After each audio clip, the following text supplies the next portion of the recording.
Ecco, abbiamo avuto una scheda assolutamente stimolante di cosa Venezia sa fare e può dare. Ecco, adesso l'intervento di Carlo Vian, che era uno degli organizzatori del Cineforum veneziano e che ci traccerà un ricordo di Camillo Bassotto.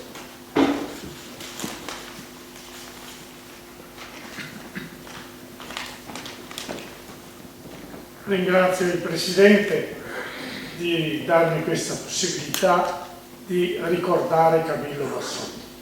Camillo Bassotto aveva il cinema nel cuore. Al suo paese, San Gregorio di Veronella, non esisteva niente e negli anni 30 la prima sala cinematografica fu edificata a Colonia Veneta e faceva 5 km a piedi, andata e ritorno, per andare al cinema. Questo per dire dove nasce la passione nel cuore di Camillo Bassotto del cinema. Gli anni di guerra, Camillo è venuto a Venezia per ragioni dovute alla guerra. Finita la guerra, cominciò a lavorare in prefettura e fu delegato, fu infilato nel famoso ufficio USIS, United States Information Service. Gli americani volevano diffondere il cinema americano in Italia e Camillo si trovò a suo agio e conobbe molto bene il cinema e partecipò alla costruzione di un dialogo nel mondo del cinema, anche perché in quegli anni 40 e inizio 50 il Comune di Venezia, attraverso il sindaco Gianquinto, aveva concesso il circolo al circolo Pasinetti perché facesse proiezioni di cinema e discussioni. Camillo su questo perdeva la testa perché non riusciva a sfondare. Perché non riusciva a sfondare? Perché nel mondo, ricordava Barbanti, dell'Azione Cattolica, Gedda pretendeva l'ente dello spettacolo, non accettava il concetto di cinema. Ricordiamoci che nelle nostre parrocchie arrivavano dopo guerra gli elenchi settimanali con scritto: questo film è per tutti, per adulti, escluso. Allora questo era il sistema per chiudere il mondo del cinema. Grande discussione in Azione Cattolica con Bacchion, grande discussione con Bosa, non capivano. E finalmente Camillo, dopo aver costruito una recitazione splendida in campo San Zaccaria nel 1955 su Jacopone da Todi, dove partecipò anche Roncalli rimase colpito e dice: che bello, come avete fatto? 4 mesi di lavoro. La risposta di Camillo Bassotto: Eminenza, se ci fosse il cinema faremo molte più cose. E qui è cominciato a incidere, a ottenere qualche passaggio. Il comune intanto aveva cambiato una certa conduzione, un po' di spazio gli veniva dato a Ca' Giustiniano e ha cominciato a creare il territorio e a dare vita ai circoli, i circoli nel 68, la sera della morte di Gagliardi. Nel 68 avevamo fatto un lungo dibattito e un lungo consiglio per poter confluire col CINI. Circoli allora iscritti in Italia erano 118, una cosa grandissima, oltre la rivista. Tant'è che Gagliardi, da presidente, venne sul piano politico in Parlamento richiesto di intervenire e intervenne sul grande dibattito che c'era allora sul tema il vicario, e fu un successo di Gagliardi politicamente, che si confermò in che cosa? Dopo 2 ore gli arrivò un commesso del Montecitorio, un biglietto, lo aprì, era Pietro Nenni, ed è nella documentazione di Gagliardi, che lo ringraziava per come aveva condotto il dibattito e aveva espresso il modo di far capire agli altri che non si può solo affrontare sui principi e non dialogare con la gente. A questo punto 2 parole ancora su Camillo. Fratello e amico Carlo, mi scrive stamattina, la tua richiesta e degli amici del Cineforum di Burano di intrattenermi con voi il 26 in soave conversazione su Camillo Bassotto mi onora, mi conforta, mi sospinge a rivisitare l'Episcopato veneziano di Albino Luciani, che rivede assiso sulla barca di Pietro, sia pure per soli 33 giorni, emulo di impareggiabili evangelizzatori, ispirato maestro di preti e laici, orientato verso nuovi ordini di rapporti umani, fondato sulla verità, costruito secondo giustizia, animato e integrato dalla carità e posto in atto nella libertà. Camillo ha percorso gli anni della sua lunga esistenza con encomiabile coerenza e candore, meritevole sin dall'adolescenza dell'encomio di Gesù a Natanaele. Ecco davvero un israelita in cui non c'è falsità. Un ragazzo pulito. Cristiano del Lumen Gentium, egli è stato sentinella e aiutante dei patriarchi Piazza, Agostini, Roncalli, Urbano, Luciani, eccetera, nella convinta e serena adesione nello spirito del corpo della Chiesa. Non è stato semplice esecutore di ordini, si è scontrato Camillo, si è scontrato per il cinema, si è scontrato perché in certe parrocchie si usava fare certi filmati e il parroco stava in fianco alla macchina da presa e magari se vedeva un mezzo bacio metteva la mano davanti al proiettore, di modo che non c'era dialogo, non era una maniera di affrontare il cinema, non era una maniera per dire stiamo dialogando e approfondendo. Anzitutto sul terreno della comunicazione accessibile agli operatori moderni tramite l'attività del Cineforum. Egli è stato seminatore di bene, interprete dei segni dei tempi, raccoglitore di spighe perché niente vada perduto, i segni del verbo vengono individuati ovunque si trovino e valorizzati. Camillo Bassotto è iscritto tra coloro che Giovanni XXIII ha individuato nell'enciclica Pacem in Terris, sbocciata nella primavera del Concilio. Amici carissimi, questa non è retorica, è la visione dei nuovi cieli e della nuova terra che secondo la promessa anche noi prepariamo. L'incontro di oggi 26 gennaio, memoria di Timoteo e di ardenti discepoli di Paolo e soave e seducente, questo intermezzo richiesto è ben poca cosa, è poco più del prigolio di un pulcino che fa mucchia nonno con 1000 eventi che sono l'intreccio segreto, misterioso, talora inesplicabile ma fecondo dei nostri giorni. A ciascuno di voi incombe il dovere di essere solidali, di sentirsi corresponsabili di ciò che accade e non accade nel mondo. Ai nostri dipartitici, se saremo stati umili, concreti e pazienti, il poeta dirà anche di noi, come io ripeto per il nostro Camillo, quella è vera fama. Un uomo che lascia qui, lungo ancora di sé bramo, dopo l'ultimo di Parigi. Dai cieli altissimi, i papi Giovanni Paolo e Giovanni Paolo I esortano ciascuno di noi, chiamato per nome, a far camminare la speranza. Le è trascritto di mano dalla sua santità Papa Giovanni ed è certo che Benedetto lo impressionisce il resto con un'autorità apostolica. E cioè, uomo valoroso, ti prego di agire con benevolenza come è tuo dovere, con energia, come è nel tuo carattere, con successo, come speriamo. Fratelli e amici veneziani, per quel poco che ciascuno di noi può fare e compiere, facciamo onore al binomio coniato da Papa Giovanni,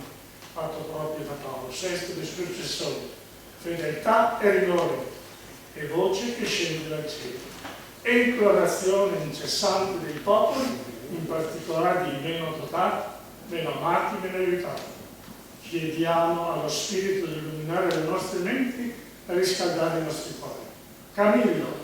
l'amato Camillo, è con noi. Vi abbraccio, Loris Francesco Capovilla, arcivescovo di Messina.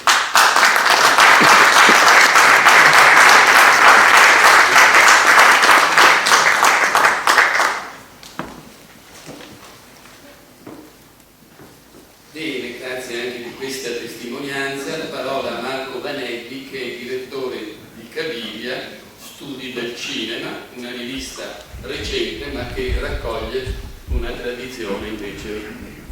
consolidata. Grazie. Porto anche i saluti del presidente del CINIT, Massimo Caminiti, che è in Sicilia, non può essere qui,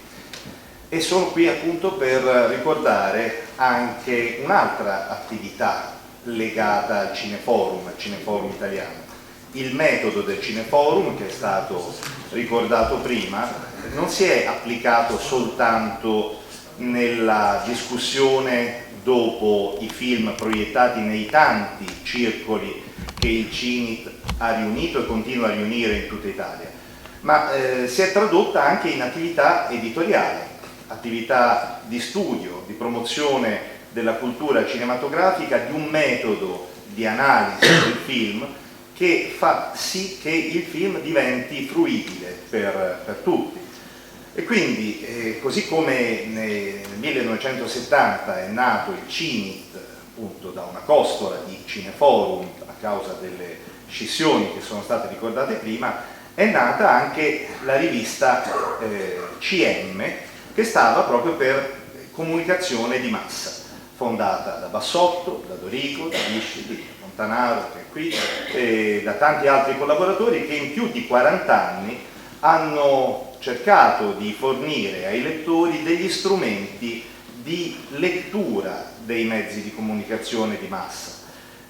A quel tempo, appunto, gli studi che venivano fatti in campo semiologico, promossi anche dal Concilio, che è stato ricordato prima, puntavano a mettere prima di tutto il cinema, ma anche la televisione, la radio, la stampa, i fumetti, il teatro, tutti i mezzi di comunicazione sociali, affrontarli, ripeto, con una chiave critica che restituisse allo spettatore la dignità non di un fruitore passivo, non di un fruitore facilmente emozionabile di fronte a ciò che vede, ma di un fruitore capace di ragionare su quello che vede, capace di discutere, capace di controbattere, quindi un fruitore attivo. CM è stata la rivista ammiraglia del CINIT per 40 anni, ad essa se ne sono affiancate altre, erano gli anni del ciclo stile, quindi esisteva l'informatore della comunicazione sociale, esistevano altre pubblicazioni così un po' amatoriali, che cercavano di favorire ancora di più nei circoli la cultura cinematografica. Però CM è andata avanti per tanti anni e fino alla fine degli anni 90, quando è stata affidata a me. Io ho avuto, come si suol dire, l'onere e l'onore di prendere questa eredità, un'eredità importante. Io ero un lettore di CM in precedenza, mi sono ritrovato prima nella redazione e poi a dirigere la rivista. Però nel frattempo 40 anni sono tanti nella storia della comunicazione di massa, sono tanti nei mezzi che cambiano. La televisione si è moltiplicata nei canali, nelle ore, nei programmi, e quindi un po' alla volta non era più uno strumento utile, un trimestrale per poter affrontare in modo critico e attuale programmi televisivi, programmi radiofonici. È chiaro che per questo tipo di critica adesso ci vuole la rivista online, e il CINIT ha saputo adeguarsi anche in questo senso. Per esempio esiste Non Solo Cinema, che è un sito, il titolo lo dice, no? Chiaramente, dedicato al cinema e agli altri mezzi di comunicazione, che affronta in tempo reale quello che riguarda appunto i programmi televisivi, la musica, il teatro, tutte queste suggestioni che hanno bisogno di una critica a caldo. A CM è rimasto un po' il compito di continuare a occuparsi di cinema e del suo linguaggio, anche, diciamo così, a freddo, cioè dopo che uno il film l'ha visto, magari l'ha visto nel cineforum, l'ha già discusso o l'ha visto in una sala pubblica, però continua a ragionarci, a pensarci, e soprattutto poi esiste anche quella voragine che è il cinema del passato, che non sta tutto nelle storie del cinema. Le storie del cinema si occupano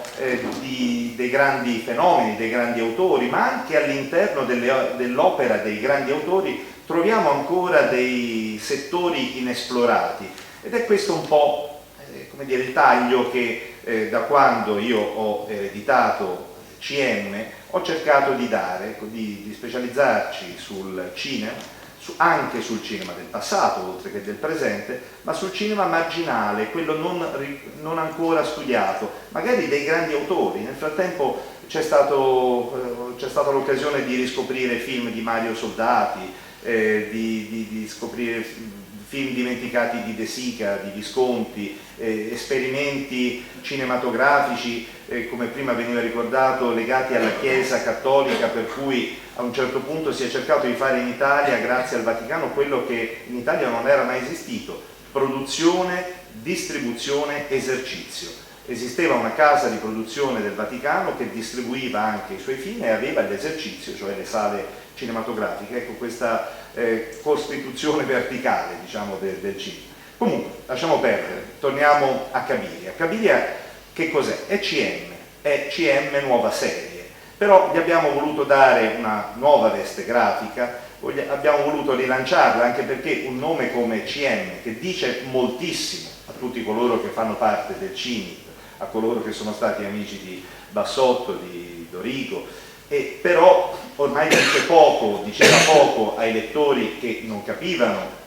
a cosa si riferisse, soprattutto appunto non era più specializzata nei vari linguaggi mass mediali,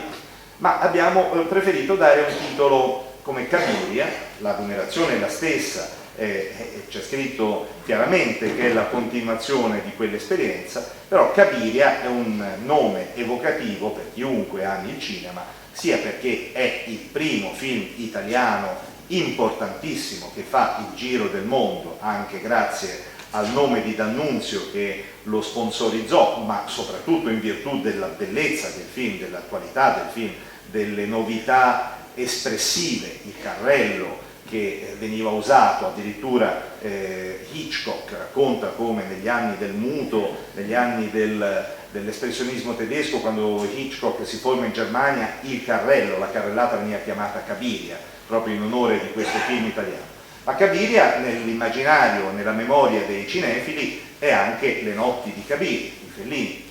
Quindi un nome doppiamente evocativo, due grandi stagioni del cinema italiano, e quindi abbiamo voluto dare quel nome. Abbiamo trovato ospitalità nel catalogo delle Mani Editore, quindi a partire dall'anno scorso, anzi ormai da 2 anni fa, dal 2010, abbiamo fatto uscire alcuni fascicoli, il primo dedicato a Rossellini, il secondo a Fellini, ma non solo, quando dico dedicato vuol dire che c'è una parte monografica, ma poi c'è una larga parte anche dedicata ad altre analisi, ai film in uscita, un terzo numero dedicato a Sergio Citti e ai fratelli Citti in generale, e il penultimo numero uscito è questo dedicato a Lorenza Mazzetti e alla sua esperienza come iniziatrice del free cinema, e in allegato a questo numero c'è anche il DVD con il suo film, il suo primo film, K, il primo film ispirato a Kafka, che Lorenza Mazzetti ci ha regalato. Abbiamo potuto restaurarlo, inserirlo. Era un film che compariva nelle storie del cinema ma che nessuno aveva visto dal 1953. Ecco, qui grazie anche al lavoro di Marco Duse, che ha curato la parte monografica, trovate un approfondimento su Lorenza Mazzetti, sul free cinema, il suo film, i suoi quadri. Abbiamo anche una sezione iconografica, credo, di qualità, e anche poi ulteriori analisi, ulteriori approfondimenti. Chiudo con l'ultimo numero.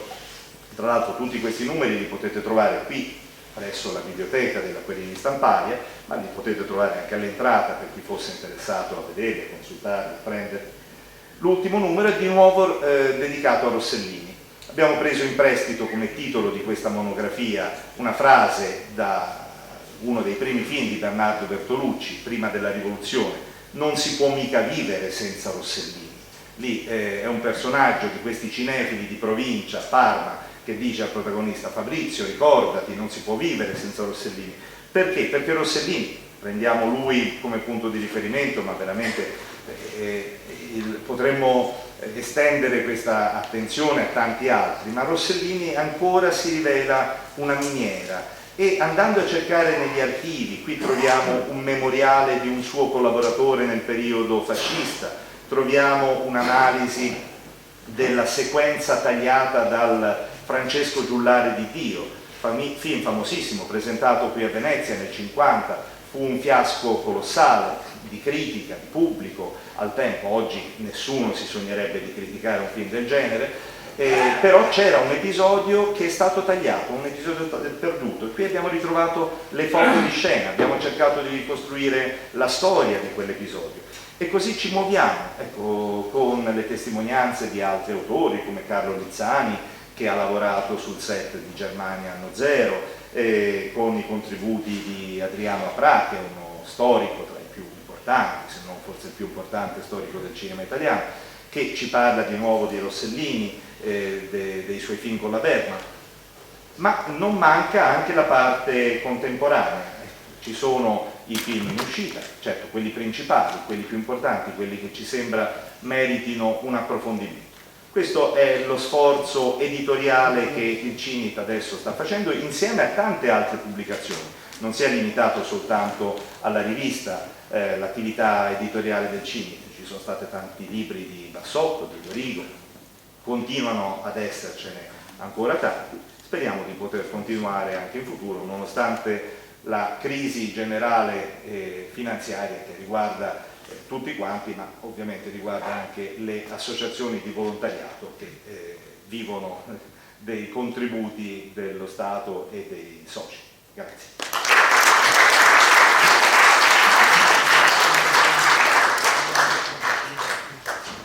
Carlo Montanaro, che ringrazio in modo particolare ancora una volta per tutta la collaborazione che ci dà, concluderà la serie di questi interventi e ci presenterà la proiezione. Allora, non è che Milner Bassotto fosse come Don Camillo e l'onorevole Peppone, però più o meno il clima di quegli anni era quello e se vogliamo proprio ciò che è nato con l'inizio della Repubblica eccetera è stato un po' una piccola spartizione che assomiglia un po' a quello che continua ad accadere da noi in Italia. Si vuole fare il bipartitismo, ma in realtà poi ogni partito diventa 2, diventa 3, diventa 5, diventa 20 e continua, se vogliamo, da un certo punto di vista la confusione e la spartizione anche delle risorse e delle fonti di ispirazione. Nel dopoguerra appunto nasce da un lato la parte laica che si allarga dall'estrema sinistra al centro e nasce, come abbiamo sentito, la parte cattolica. Qua a Venezia in realtà quello che fanno Bassotto e gli amici parte addirittura come ciò che in qualche modo abbiamo cercato di rifare per il centenario di Pasinetti il 17 di dicembre al Conservatorio, cioè parte da una sala non cinematografica, parte dall'Ateneo di San Basso, che è quella saletta che è nella piazzetta dei Leoncini,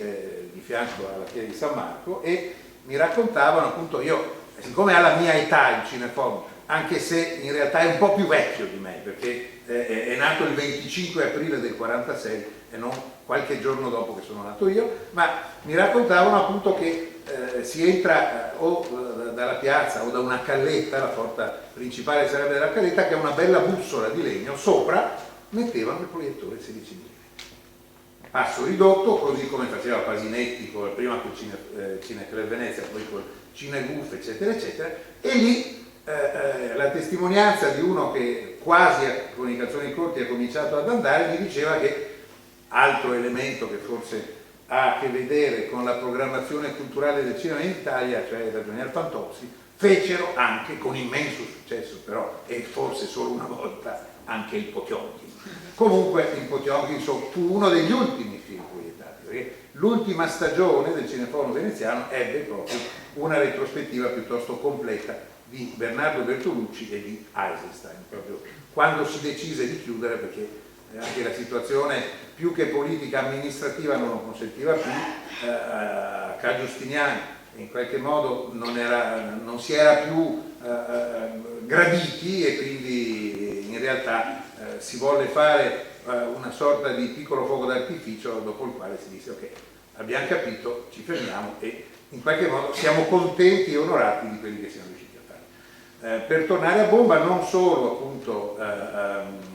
Eisenstein, ma io ricordo che mi parlavano di Nanook, cioè le copie che si trovavano allora appunto in un formato ridotto, e probabilmente, come questa sera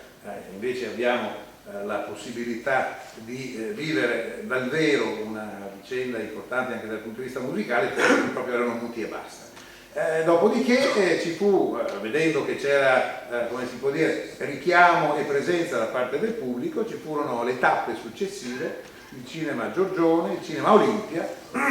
e poi, come giustamente ha ricordato Marino Cortese, Milner e il circolo, che dal 49, dalla sua morte, esisteva già il circolo, venne intestato a Francesco Pasinetti, addirittura contribuendo un po' alle spese, poté trasformare l'ultimo piano di Ca' Giustiniani in una saletta con la compartecipazione sia del Comune della Biennale, perché poi la Biennale usava durante l'inverno quella sala cinematografica anche per fare delle selezioni di film, per aggiornarsi e compagnia, e perfino io non sono mai riuscito ad andarci quando c'erano problemi di censura, ad esempio, e i magistrati dovevano vedere film che magari erano stati sequestrati, andavano lì sopra, però bloccavano tutto. Io un paio di volte ci ho provato, ma non sono riuscito a infilarmi dentro, a capire cosa poteva essere dietro un'ipotesi appunto di problemi amministrativi. Camillo Bassotto, no, Camillo Bassotto, abbiamo detto Francesco Dorigo, Ernani Costantini, pittore, grafico, che impaginava i libri, creava le tessere, creava i manifesti, eccetera, eccetera. Nevio Coric, impiegato dell'Adriatica, grande cultore di cinema. Non so bene che fine abbia fatto, se esista ancora la famiglia, in realtà ci siamo un po' dispersi dopo un certo momento, ma io non posso non ricordare Monsignor Quintarelli, Ilario Quintarelli, che era allora assistente, per la parte artistica dei cattolici veneziani, e non posso non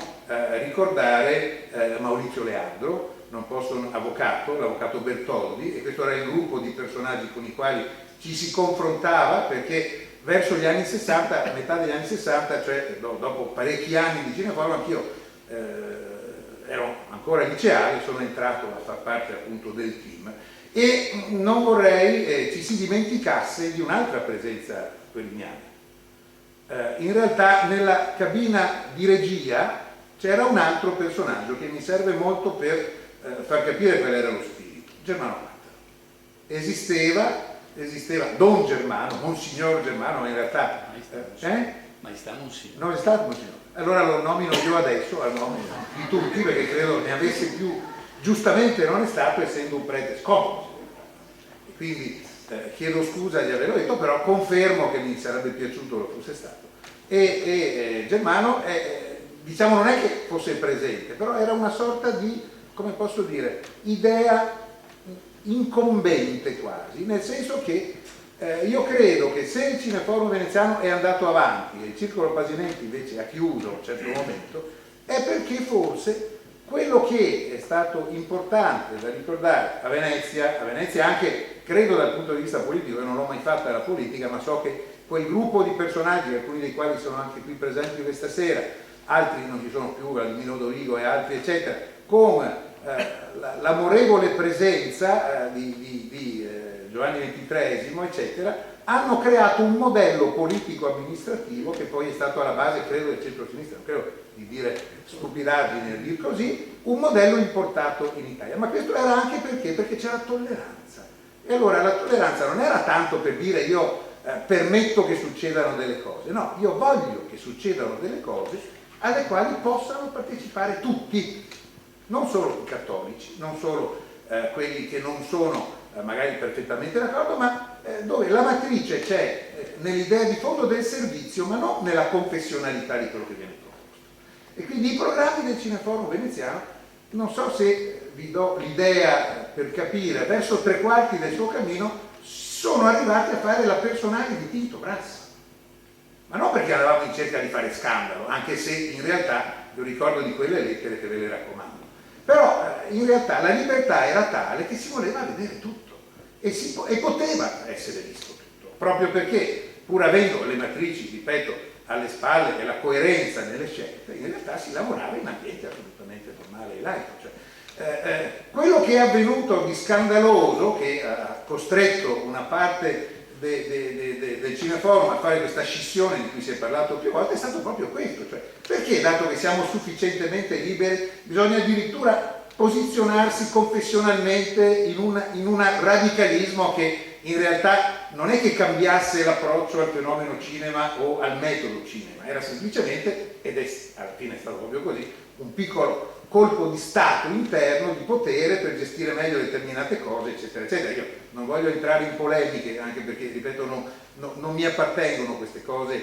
anche perché appunto io politicamente non ho mai voluto partecipare in maniera attiva. Però quello che a me urtò molto, e a molti di noi, che appunto uscimmo, è proprio questo fatto di voler essere liberi e di avere sempre chi più realista del re voleva essere ancora più libero, ma in realtà era meno libero di noi, perché in qualche modo ha fatto un'operazione di potere. Quindi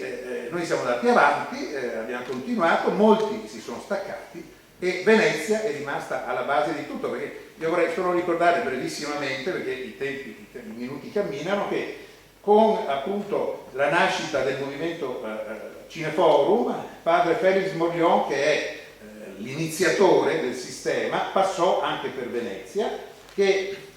intorno a questa federazione ci furono personaggi tipo Renato Mai, che è stato un grande anche documentarista ma anche docente al centro sperimentale, Nino Ghelli, Giobatta Cavallaro, che è stato uno scrittore e critico cinematografico, e che addirittura negli anni 50 c'è stato il primo congresso della FIS proprio qui a Venezia, in un cinema che non c'è più, che tra l'altro era la Scuola Grande di San Teodoro, il cinema Massimo di allora.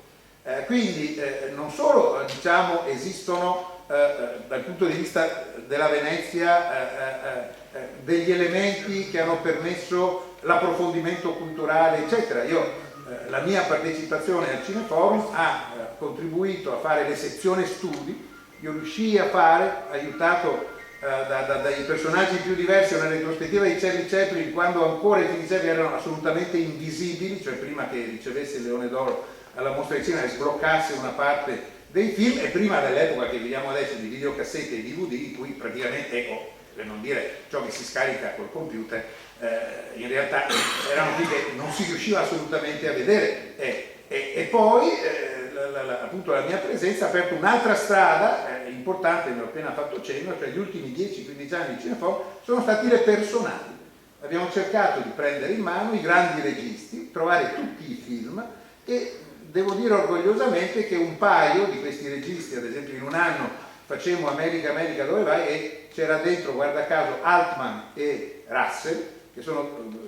America e Inghilterra, che Russell era inglese, e quindi aprimmo la strada verso un qualcosa che da un lato conservava dei valori, ma anche dal punto di vista cinematografico rinnovava completamente il linguaggio, rendendolo anche possibilmente più, fra virgolette, appetibile al pubblico, per un fatto anche di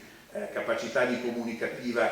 forse meno rigorosa, però molto più sempre intensa, insomma. Ecco, quindi io credo che sia una stagione importante, forse varrebbe la pena veramente metterci intorno a un tavolo e finché si può tirar fuori i ricordi e stabilizzarli. Naturalmente si è appena detto di questa attenzione da parte della Federazione Italiana Cineforum anche per la pubblicistica, e Camillo pubblicò un libro sui film di Carl Theodor Dreyer, fece tradurre un libro su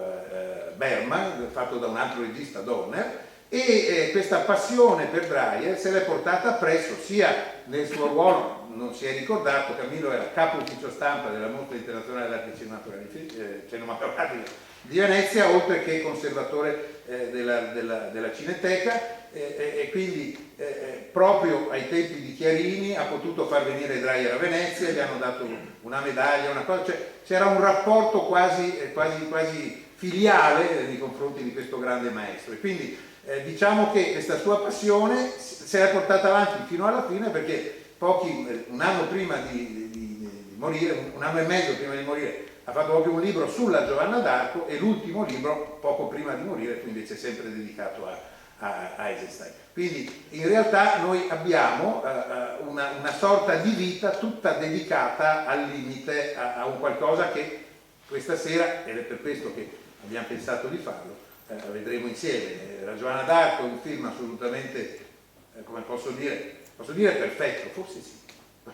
potrei quasi dire così e andarmene via, perché è quasi difficile andare oltre spiegando cosa vuol dire questa perfezione. Vuol dire che è un film che avrebbe dovuto essere sonoro, perché siamo nel 28 e non è stato sonoro per ragioni tecniche, però pur essendo muto è come se si sentissero le voci, vedrete, lo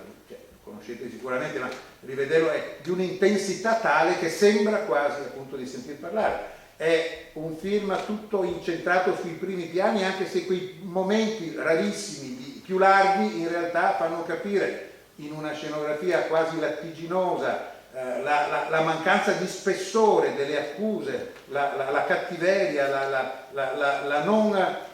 capacità di sentimento né religioso né umano nei confronti da parte dei giudici, e poi fuori invece c'è questa folla che lentamente si arrabbierà, e la morte di Giovanna diventerà un impeto di rivoluzione. Non a caso è un film che viene vietato negli anni 30, dove c'erano i regimi. Facciamo un nome in Italia e in Germania, tanto per non fare nomi di paesi. Ecco, quindi in realtà è un film che fa paura ancora, proprio per questa intensità, per questa purezza, per questa voglia di far capire che può esistere un personaggio all'interno del quale nel proprio intimo c'è qualcosa di assolutamente alto e intoccabile, e che se c'è un solo momento di cedimento poi si può ritornare a essere talmente rigorosi da dire no, io non posso accettare nessuna situazione di compromesso, e quindi ecco che andrà appunto come sappiamo come andrà a finire. Quindi in realtà è un film dedicato alla donna. Dreyer era il figlio non voluto di un ricco possidente che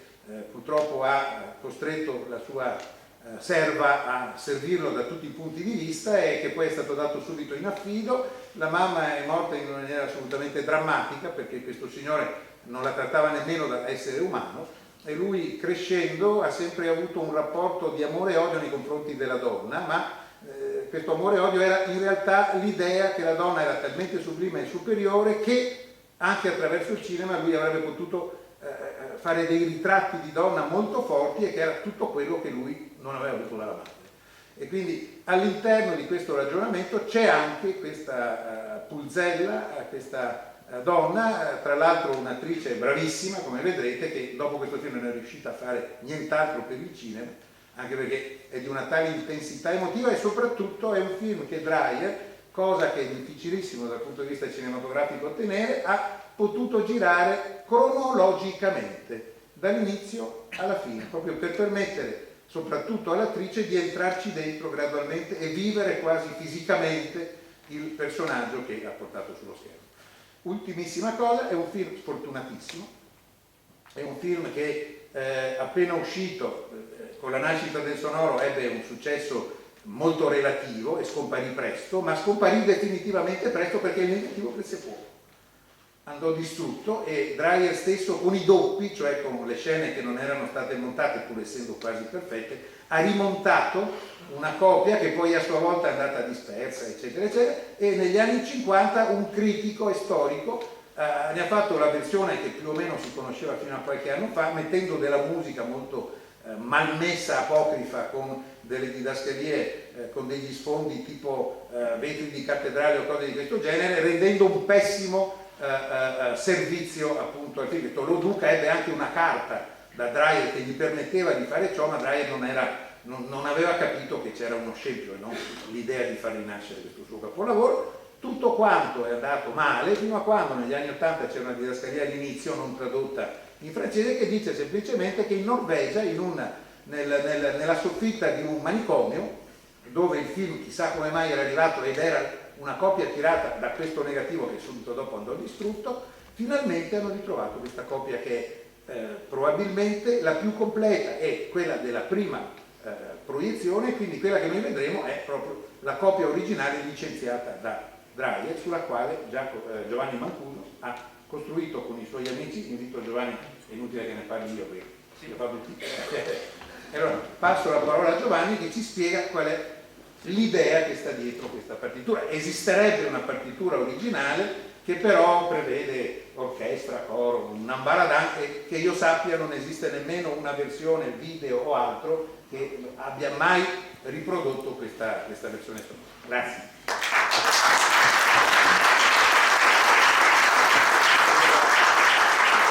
Le parole di Carlo Montanaro sul film ci fanno un po' paura, perché mettere un commento musicale è un'opera perfetta e comunque dargli mi fregano. No, allora non è una partitura quella che faremo, perché l'idea di questa serata è nata direi quasi pochi giorni fa, quindi non c'era il tempo assolutamente di scrivere tutta una partitura di un'ora e 20 eccetera. Però diciamo noi tentiamo di fare non un accompagnamento naturalmente con i vecchi canoni dell'accompagnamento musicale, ma di dare un contrappunto naturalmente dei nostri tempi su questa partitura visiva che è assolutamente pulita, minimale, cioè, ha queste icone, diciamo, sempre così presenti, almeno fino alla fine. E questa musica che noi faremo è una musica collettiva, è una composizione collettiva che noi abbiamo montato su un canovaccio, quindi c'è una partitura, ma come potete vedere è assolutamente essenziale, si tratta di piccoli quadretti con varie situazioni strumentali. Ci saranno molti silenzi perché lo richiede un pochino questa visione, così, di sentire anche il suono del silenzio di questo film. E poi c'è l'organico, è un clarinetto basso, un trombone, un contrabbasso, le percussioni e l'elettronium, che è uno strumento